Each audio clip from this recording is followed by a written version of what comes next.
Hello kids, we are going to do modeling, radical modeling today. Don't forget though that you have your Unit 8 test Thursday, April 21st. This is the last lesson, the last objective for this test. There will be a calculator and a non-calculator part. Everything that we've done so far up through graphing and transformations and characteristics will be done on the non-calculator part. Today's lesson, the modeling, is what will be on the calculator part. Right, so the modeling will be on this.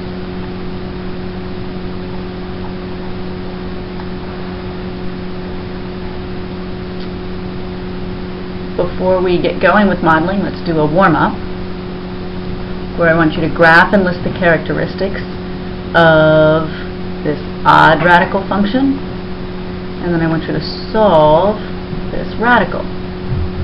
So you can pause and see if you can do this on your own, and in the meantime I will demonstrate how I do this problem. So first, I know that with my transformations, A, the dilation factor, is -2, because the absolute value of -2 is 2, which is greater than 1. This is going to be more vertical. Because C is 4, I know that poi, remember this is a third degree, so odd radical function. So it has a domain of all real numbers and changes concavity at poi. So C, so the poi has been moved from 0, 0, 4 units right.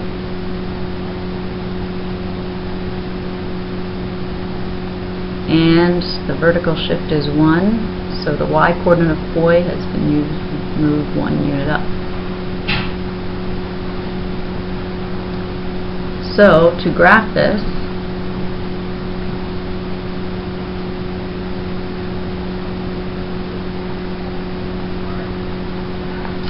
I go to 4, 1,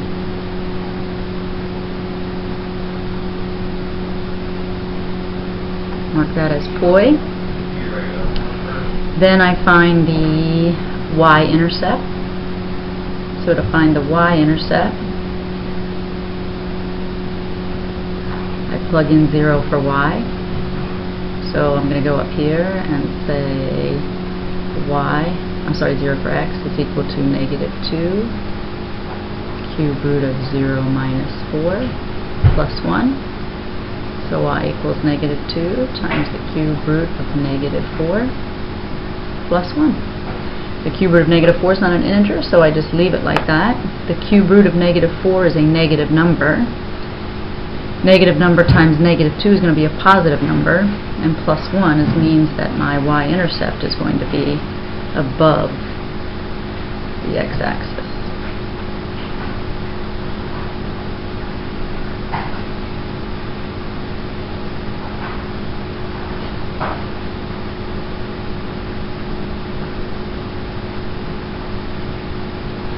To find the x-intercept, I plug in 0 for y.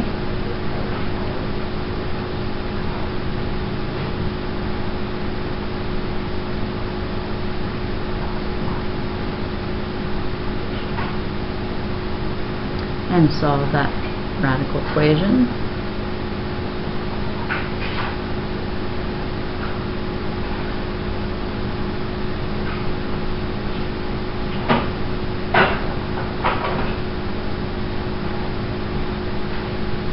Cube both sides to get rid of the radical.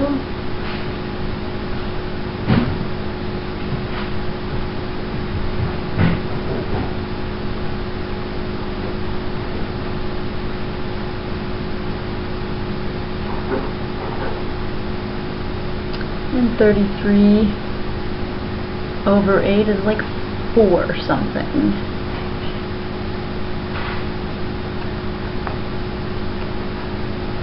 Oops.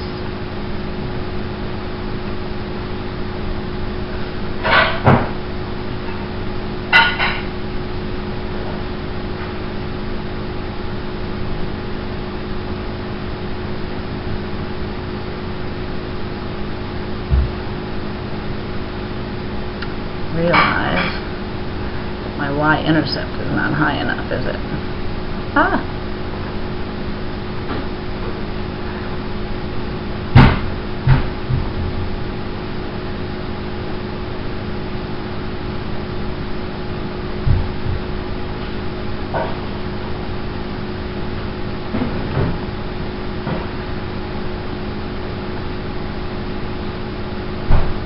Then I'm going to draw my graph, and because my dilation factor is negative,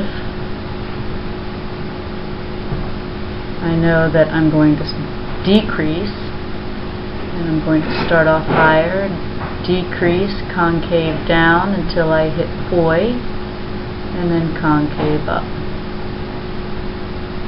Not a very attractive graph, I'll grant you. Poi.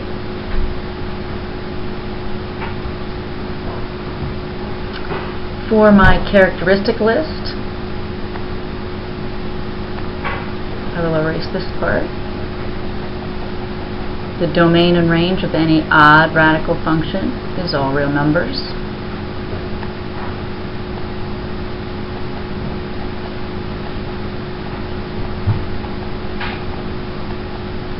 An odd radical function is a function, is continuous over its domain, and is one-to-one. There is no max, either absolute or local.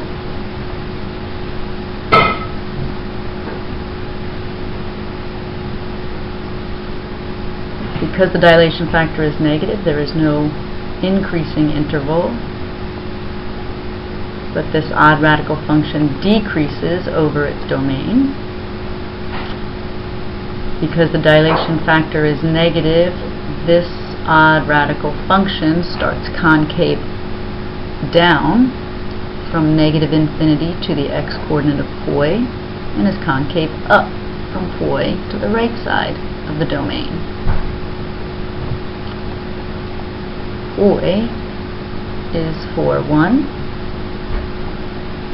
The x-intercept is 33 over 8, comma 0, and the y-intercept is 0, negative 2 cube root of negative 4 plus 1.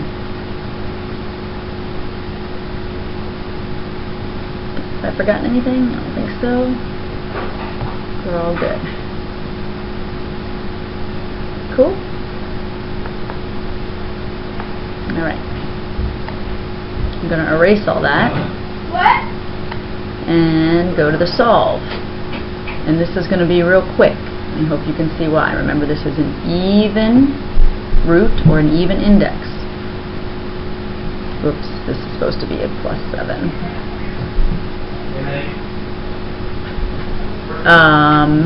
Because I want it to be a plus 7 because I want to subtract 7 from both sides. And then you have a radical. And I purposely put a bunch of yucky stuff under there because I don't care what's under there. If I have a square root or any even root, remember this is the stop and think spot, a square root can never equal a negative number. Never equal a negative number. So at this point, no solution. Didn't worry about what was underneath it there. Here's your homework, and these are modeling problems to practice. So let's move to the notes for modeling problems. This is an eggshell problem, and the handout, you have a handout with this information on it. The important thing to know about this particular modeling problem, and when you do your book problems or when you do the test, you want to skim the problem.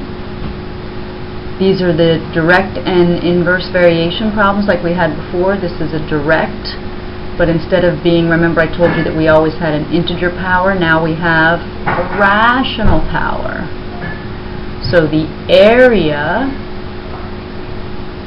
is, that's my equal sign, directly proportional to a power of the mass.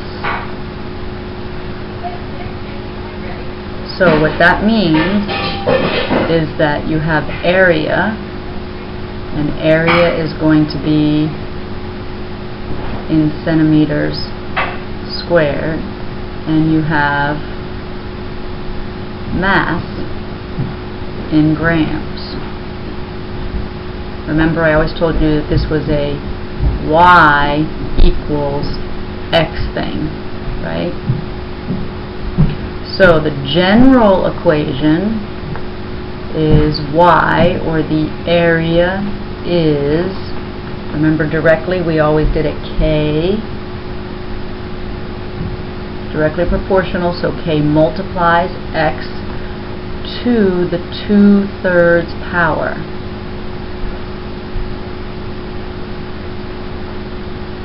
To the 2/3 power. My known data, 60 gram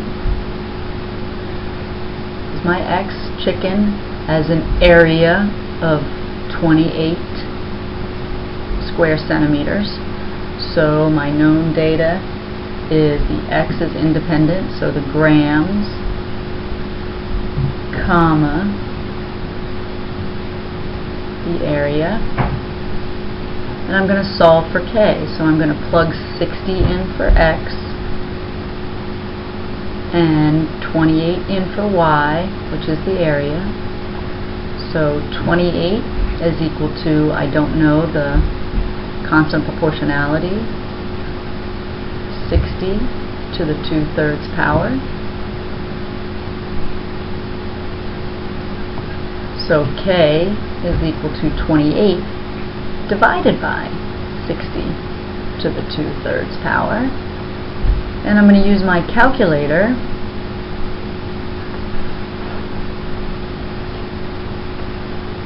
and remember what we did in previous units. This is not going to be a very nice number. I'm going to type 28 divided by 60 to the 2/3 power, and I'm going to store that in alpha, and just to be cute I'm going to store it in alpha K. Where is K? What is this? A, B, C, D, E, F, G, H, J, K. Ah, crap. 2 divided by 3, store alpha K. So I will write down on my paper 1.8-ish or 1.83, but I'm going to keep this value in my calculator. So I'm going to write equals 1.83. Therefore, my model is area, or y, is equal to 1.83 mass. Oh, I could have used m, huh? X to the 2/3. What was nice about this problem is that I was given the power.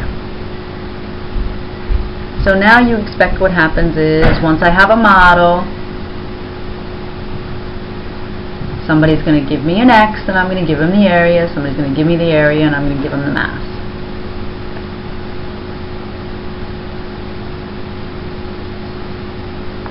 So, sure enough, write my particular equation.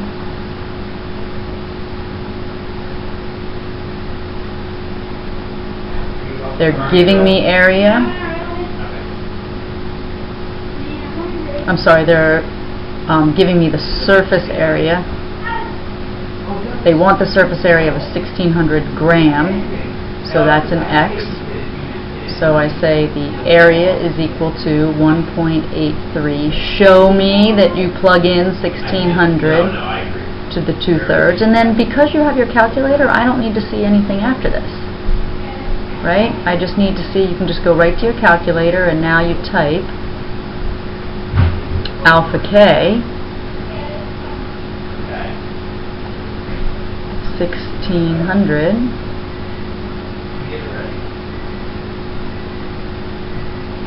to the 2/3.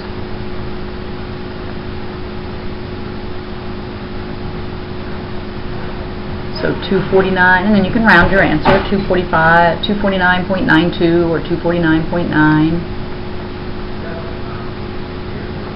Don't forget units on the answer. This area, so square centimeters. So that time I plugged in for the independent. So you can probably guess that this time you're going to be plugging in for the dependent.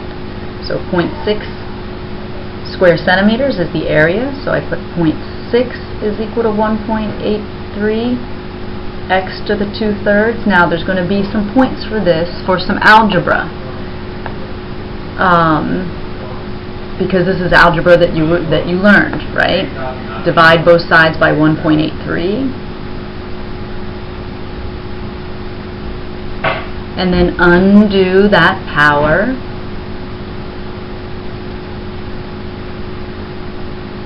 by raising the right side not to the 2/3 power but to the what? 3/2 power, and of course that's only legal if you do the same thing to this side. And then I will get x by itself. Notice again though what I do when I go to the calculator. I type 0.6 divided by alpha k, and then I raise that to the 3/2 power, and I get 0.188, 0.19 units, grams. So that one wasn't too bad. That's kind of a pretty straightforward modeling problem, and some of your book problems are just like that. But then you're going to have another book problem like this.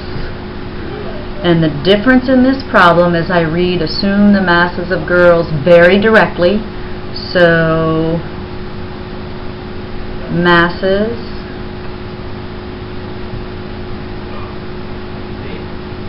is going to be my y, vary directly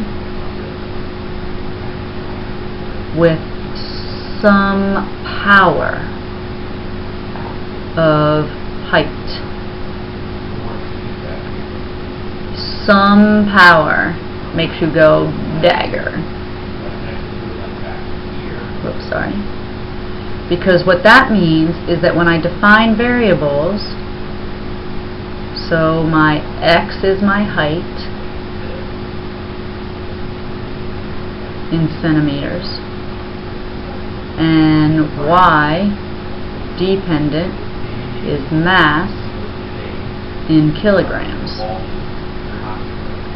The general equation is y, masses, vary directly with some power of x.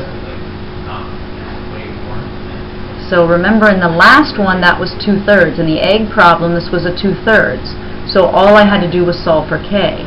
This time I have to solve for both n and k. Boo. Notice also this time I have two pieces of data, whereas the last time, since I was trying to solve for, I only had to solve for k, I only needed one piece of data. So this time I have two pieces of data, right? This is x, comma, y, x, comma, y. So I'm going to have to write two equations. So I'm going to put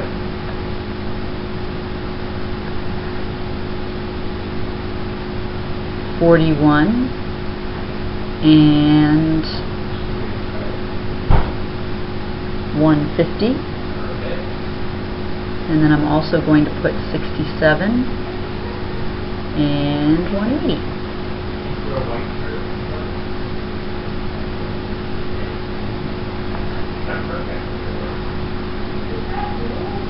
Now you're a liar.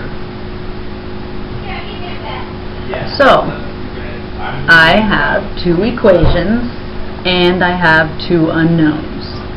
So in Algebra 1, in the beginning of Algebra 2, we reviewed solving systems. And we had the substitution method and the add down method. But that's when we had linear equations. So we don't have linear equations here.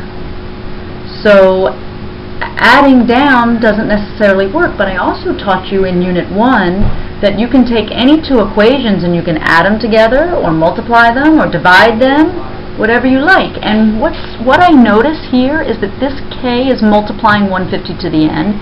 This k is multiplying 180 to the n. And remember, when you're solving a system with two unknowns, your goal is to terminate one of the variables. Well, what happened if I took equation 1 and divided it by equation 2?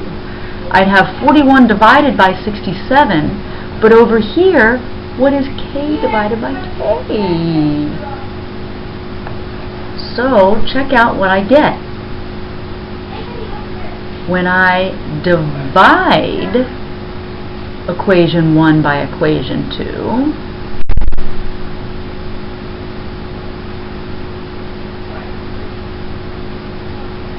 I get 41 divided by 67 is equal to k divided by k, which is 1, and 150 to the n divided by 180 to the n.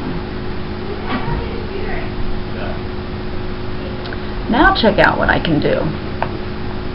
Using my exponent rules, you look fabulous, Dylan. Fabulous. There's no video, Dylan. No, there's no video, so no one can see you, but you look fabulous in your toga. Thank you. You're welcome. You're going to do a great presentation. Can't see anyone. No. So now look at what I can do with this with my exponent rules. I can write 41 over 67 is equal to 150 over 180, all to the n. Well, guess what I can do with those zeros, right? And guess what 15 over 18 reduces to, right? Doesn't 3 go into 15 5 times and 3 go into 18 6 times? Look up flyer.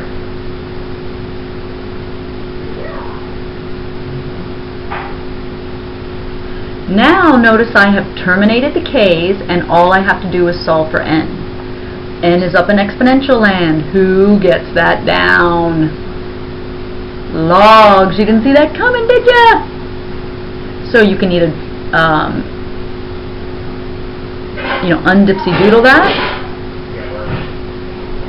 or you can log both sides. So log of 41 over 67 is equal to, and then bring the n down, n log 5 over 6. N is equal to the log of 41 over 67 divided by the log of 5 over 6. So I'm going to go to my calculator.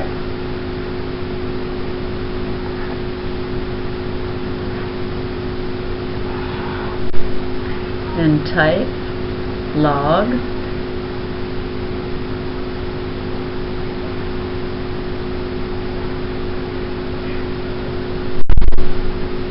of 41 divided by 67 divided by log 5 divided by 6. And I get 2.69, so about 2.7, and I'm going to store that in alpha n.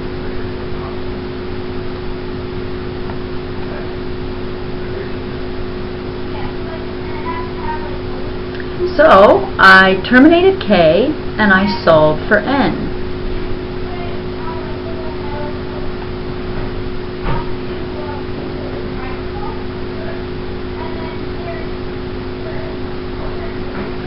So n is 2.7. So I can now go up here and replace n with 2.7. Knowing it's not exactly 2.7, but that I've stored all the decimals of n in my calculator. So now what do I do? Well, now I am down to an equation where all I have to solve for is k.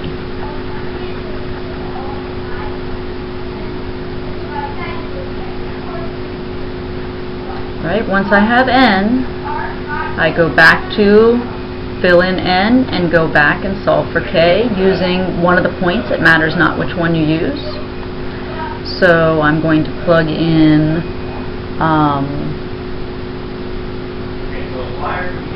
what do I want? I'll plug in 41 is equal to I don't know k, x, the x is 150 to the 2.7, so k is equal to 41 over 150 to the 2.7. Grab my calculator.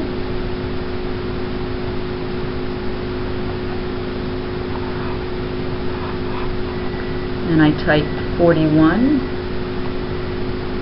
divided by 150 to the, not 2.7, that's right, alpha n.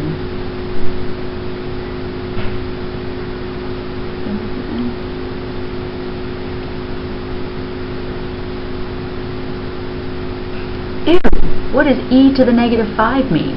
Remember I told you this is the calculator's pathetic way of doing 10 to the negative 5th. So that's 5.6, 10 to the negative 5th.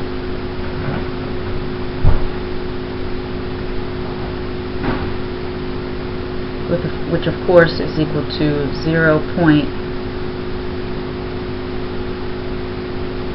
Right, 1, 2, 3, 4, 5. Yes.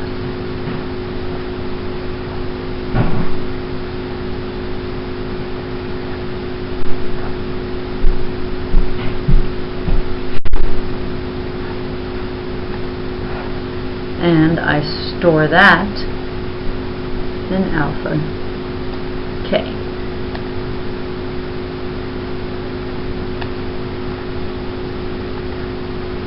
Now, shocker, right? Oh, I didn't realize I'd left myself all this room to solve for k and n. And then I stored the values in the calculator.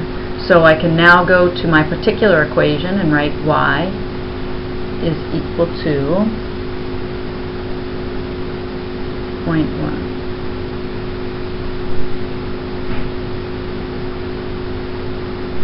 That's my model. And now what's going to happen? Somebody's going to give me an x, and I'm going to generate a y. Somebody's going to give me a y, and I'm going to solve for x.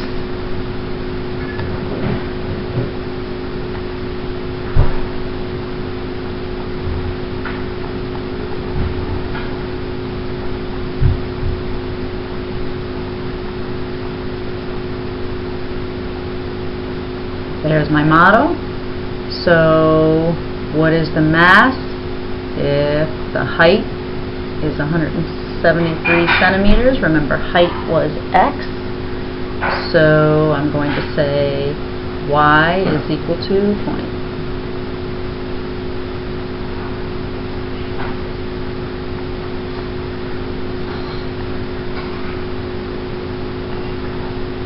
And plug 173 in. Use my calculator with my stored values.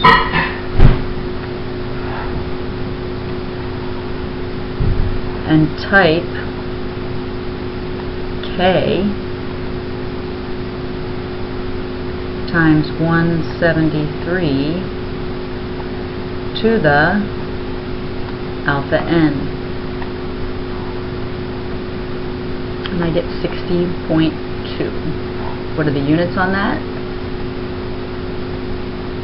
60.2 kilograms, right, for the mass? what is the height if the girl weighs only 3 kilograms? So this time, the kilograms is the y, so I have to put 3 is equal to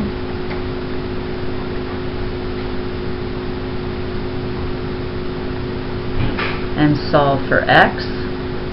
So 3 divided by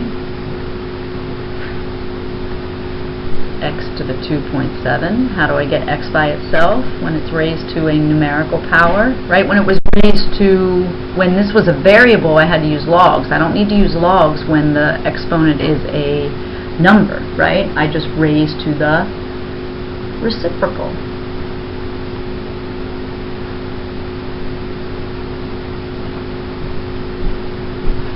And then I will get x to the first.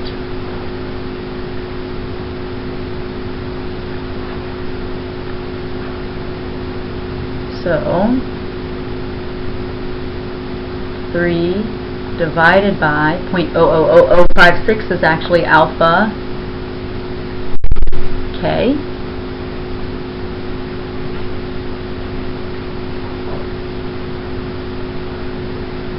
Raised to the, not 2.7, which is n, but 1 divided by n.